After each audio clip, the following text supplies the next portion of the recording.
নমস্কাৰ এই মুহূৰ্তত ওলাই আহিছে বহুকেইটা গুৰুত্বপূৰ্ণ খবৰ। আজি হৈছে 9 জুন আৰু আজি ৰাতিপুৱা ভাৰতৰ লগতে অসমৰ বিভিন্ন প্ৰান্তৰ পৰা বহুকেইটা গুৰুত্বপূৰ্ণ খবৰ যুগুতোৱা হৈছে আৰু এই ধৰণৰ খবৰ নিতৌ চাই থাকিবলৈ আসাম টেক টক চেনেলটো ছাবস্ক্ৰাইব কৰিবলৈ নাপাহৰিব আৰু ভিডিঅ'টো লাইক কৰি মোক উৎসাহিত কৰিব বুলি আশা কৰিলোঁ।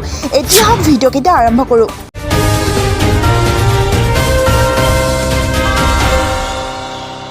ৰাজ্যত এতিয়া অচিৰে সংযোজিত হ'ব আৰু এখন জিলা, এই কথা ঘোষণা কৰে BTC প্ৰধান প্ৰমোদ বড়োৱে। প্ৰস্তাৱিত তামোলপুৰ পৌৰসভা কাৰ্যালয় গৃহ এতিয়া আজি আনুষ্ঠানিকভাৱে মুকলি কৰা হয়। কোভিড পটকল মানি এক মাংগলিক পৰিৱেশত কাৰ্যালয়টো মুকলি কৰে BTC প্ৰধান প্ৰমোদ বড়োৱে। কাৰ্যালয়টো মুকলি কৰি সংবাদ মাধ্যমৰ আগত BTC প্ৰধানজনে কেইবাটাও গুৰুত্বপূৰ্ণ মন্তব্য কৰে। কাৰ্যালয়টো উদ্বোধন কৰি প্ৰমোদ বড়োৱে কয়, চাকৰি বিনিময়ত যাতে কোনেও ঘোষ নিদিয়ে। ঘোষ লোৱাজন চাকৰিৰ পৰা বৰখাস্ত হ'ব, ঘোষ দিয়াজনেও শাস্তি পাব। তামোলপুৰত এটা পৌৰসভাৰ কাৰ্যালয় লাগে বুলি ৰাইজৰ এটা দীৰ্ঘদিনীয়া দাবী আছিল আৰু সেয়ে আজি তামোলপুৰত পৌৰসভাৰ কাৰ্যালয় মুকলি কৰিলোঁ বুলি মন্তব্য কৰে বড়োৱে।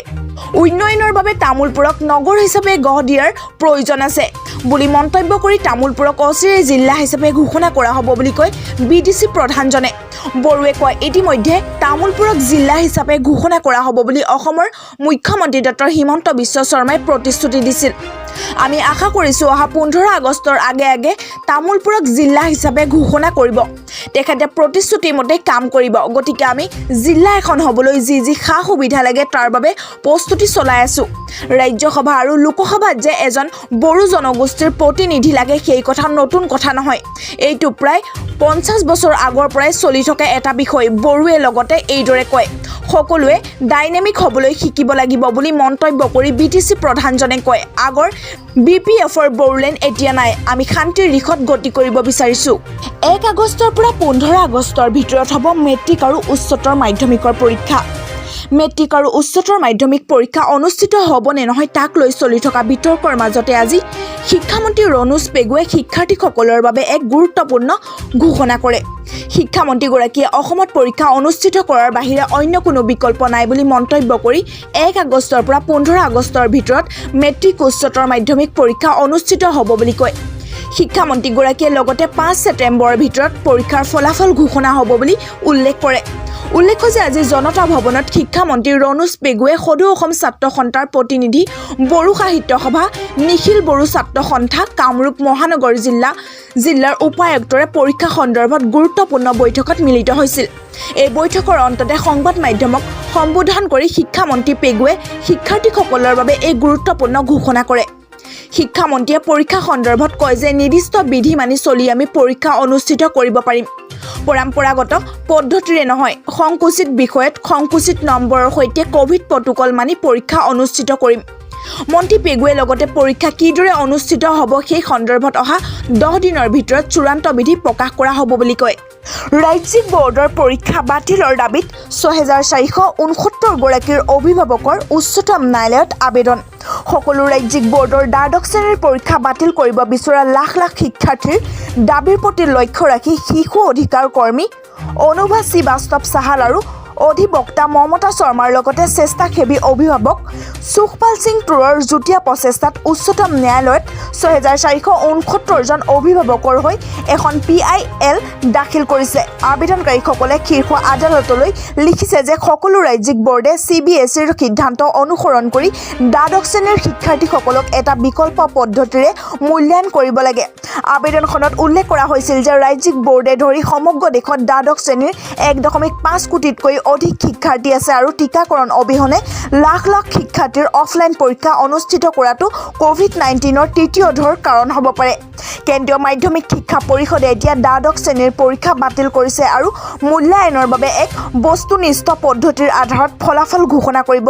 কেন্দ্ৰীয় মাধ্যমিক শিক্ষা পৰিষদে গ্ৰহণ কৰা একেই পদ্ধতি অনুসৰণ কৰি কিছুমান ৰাজ্যিক বৰ্ডে ইতিমধ্যে দ্বাদশ শ্ৰেণীৰ পৰীক্ষা বাতিল কৰিছে, কিন্তু অসম, ত্ৰিপুৰা, তেলেংগানা, পঞ্জাৱ, অন্ধ্ৰপ্ৰদেশ পৰীক্ষা বাতিল কৰা নাই, যাৰ ফলত শিক্ষাৰ্থীসকলৰ মাজত যথেষ্ট দুখ আৰু উদ্বেগৰ সৃষ্টি হৈছে। ৰাজ্যিক পৰিষদৰ শিক্ষাৰ্থীসকলৰ সৈতে এনে আচৰণ স্বেচ্ছাচাৰী অমানৱীয় আৰু ভাৰতৰ সংবিধানৰ অনুচ্ছেদ 14 আৰু 21ৰ স্পষ্ট উলংঘন আবেদনকাৰীয়ে উল্লেখ কৰে।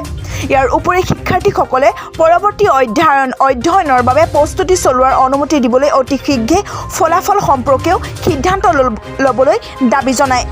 ষ্টেট বেংক অৱ ইণ্ডিয়াৰ গ্ৰাহকসকলে প্ৰতি মাহত এতিয়া ATM বা ব্ৰাঞ্চত 4বাৰহে মাচুল অবিহনে উলিয়াব পাৰিব ধন। চেকবুকৰ বাবে লাগিব GST সহ মাচুল। ষ্টেট বেংক অৱ ইণ্ডিয়াই ATM আৰু বেংক শাখাৰ পৰা পইচা ওলোৱা আৰু চেকবুকৰ নিয়ম সলনি কৰি আছে। ইয়াৰ অধীনত গ্ৰাহকসকলে এই সকলো সেৱাৰ বাবে মাচুল পৰিশোধ কৰিব লাগিব।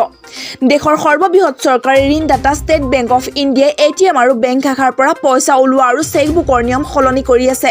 ইয়াৰ অধীনত গ্ৰাহকসকলে এই সকলো সেৱাৰ বাবে মাচুল পৰিশোধ কৰিব লাগিব। নতুন মাচুলবোৰ বেচিক ছেভিংছ একাউণ্ট জমা একাউণ্টৰ গ্ৰাহকৰ ক্ষেত্ৰত প্ৰযোজ্য হ'ব। অৰ্থাৎ গ্ৰাহকসকলে এতিয়া SBI ATMৰ পৰা নগদ ধন ওলোৱা আৰু নতুন চেকবুক লোৱাৰ বাবে মাচুল পৰিশোধ কৰিব লাগিব। এই নতুন নিয়মবোৰ অহা মাহৰ পৰা অৰ্থাৎ জুলাই 2021ৰ পৰা কাৰ্যকৰী হ'ব। জ্যেষ্ঠ নাগৰিকসকলক চেক বহীত নতুন সেৱা মাচুলৰ পৰা ৰেহাই দিয়া হ'ব।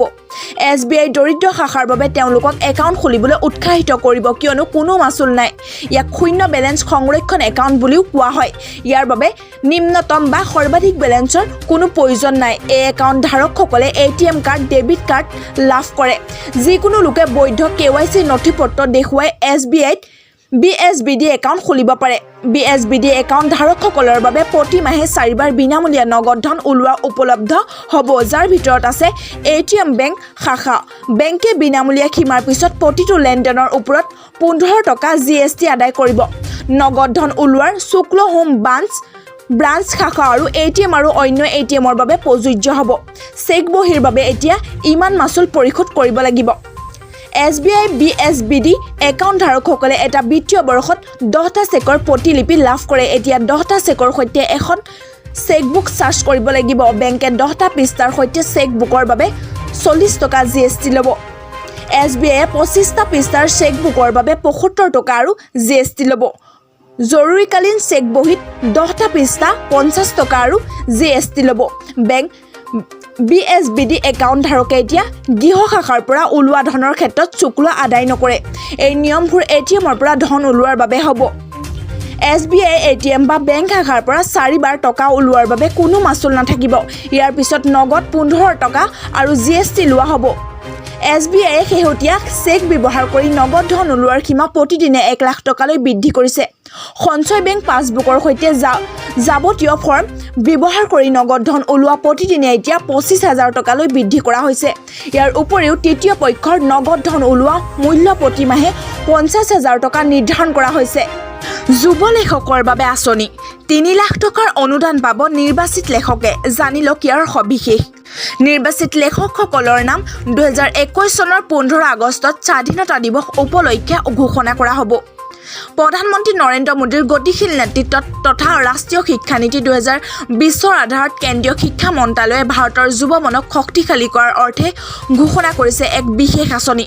ভাৰতৰ স্বাধীনতাৰ 75 বৰ্ষৰ স্মৰণত ঘোষণা কৰা এই ৰাষ্ট্ৰীয় আঁচনি হৈছে Yuva prime minister scheme for mentoring young authors. নতুনকৈ আৰম্ভ কৰা এই আঁচনি মূলতঃ নৱোদিত লেখকক উৎসাহিত কৰাৰ বাবে, যিয়ে মুখ্যতঃ এক শৈক্ষিক পৰিৱেশ তত্ত্ব সৃষ্টিৰ লগতে যুৱ মনৰ সবলীকৰণত এটা সবল ভূমিকা ল'ব পাৰে। যুৱ আঁচনি অনুযায়ী 4 জুনৰ পৰা আৰম্ভ কৰা হৈছে এক প্ৰতিযোগিতা। নতুন লেখকসকলে আঁচনিৰ বাবে পঞ্জীয়ন কৰিব পাৰে। 31 জুলাইলৈকে চলিব লগা সৰ্বভাৰতীয় প্ৰতিযোগিতাখনত মুঠ 75 গৰাকী লেখকক নিৰ্বাচন কৰা হ'ব। প্ৰতিযোগিতাখন mygov.in পৰ্টেলত আয়োজন কৰা হ'ব। ইয়াত অংশ ল'বলৈ mygov.in ভিজিট কৰিব লাগিব। কোনে অংশ ল'ব পাৰিব এই আঁচনি জানি লওক। এই আঁচনিয়ে আন্তঃৰাষ্ট্ৰীয় মঞ্চত ভাৰতক প্ৰতিনিধিত্ব কৰিব পৰা এক যুৱ শক্তিৰ আত্মপ্ৰকাশত সুবিধা কৰিব। 30 বছৰৰ তলৰ নৱলেখকে অংশ ল'ব পাৰিব এই আঁচনিত। তেওঁলোকে বিভিন্ন বিষয়ে যেনে কল্পকাহিনী, প্ৰবন্ধ, ভ্ৰমণ কাহিনী, স্মৃতিগ্ৰন্থ, নাটক, কবিতা আদি লিখাত দক্ষ হ'ব লাগিব।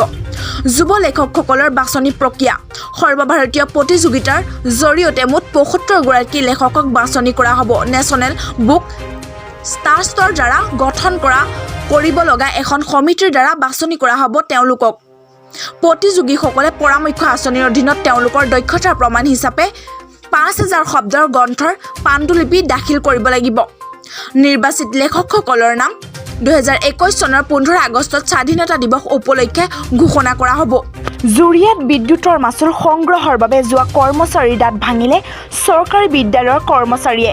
কোনো কথাৰ অৱতাৰণা নকৰাকৈ উপজুপৰি প্ৰহাৰ কৰে বিদ্যুতৰ মাচুল সংগ্ৰহৰ বাবে যোৱা কৰ্মচাৰীজনক।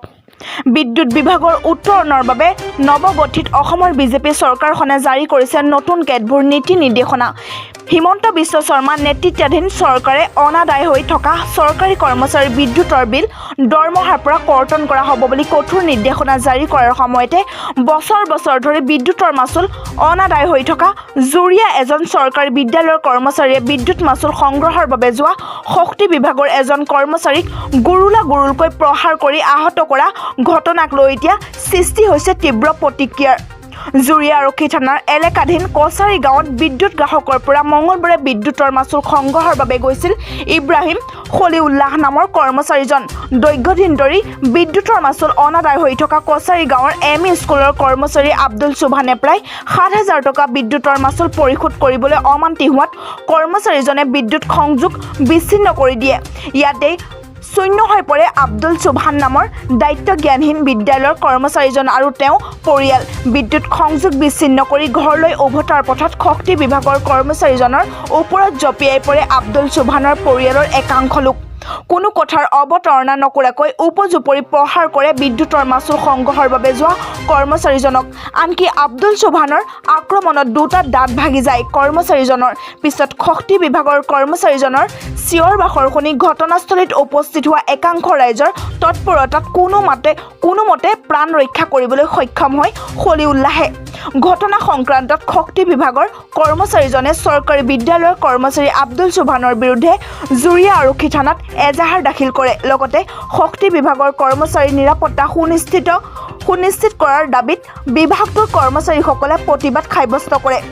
উল্লেখযোগ্য যে জুৰিয়ে একাংশ লোকে বছৰ বছৰ ধৰি বিদ্যুতৰ মাচুল পৰিশোধ নকৰাটো এটা নিয়মত পৰিণত হৈছে। ইয়াৰ বিৰুদ্ধে বিভাগীয়ভাৱে বিদ্যুৎ সংযোগ বিচ্ছিন্ন কৰিবলৈ গ'লে বিদ্যুৎ বিভাগৰ কৰ্মচাৰীক মাৰপিট অসভ্য আচৰণ কৰাৰ ঘটনাও এক নিয়মত পৰিণত হৈছে।